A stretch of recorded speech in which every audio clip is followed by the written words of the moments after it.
Pejabat Basarnas terjaring OTT KPK diduga lakukan suap menyuap. Komisi Pemberantasan Korupsi menyebut pejabat Badan Nasional Pencarian dan Pertolongan atau Basarnas yang terjaring operasi tangkap tangan diduga melakukan korupsi suap menyuap.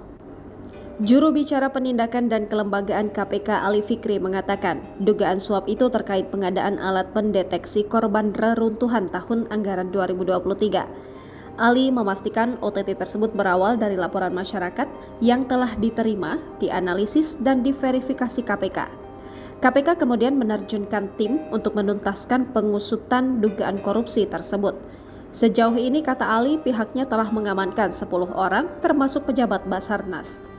Berdasarkan sumber kompas.com, pejabat dimaksud adalah Koordinator Administrasi Kepala Basarnas Letkol ADM Afri Budi Cahyanto.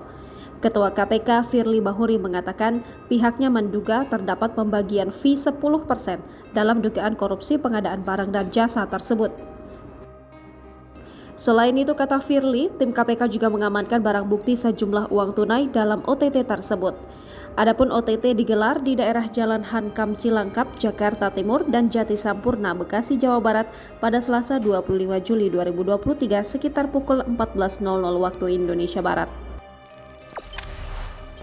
Jangan lupa subscribe, share, komen, dan like ya!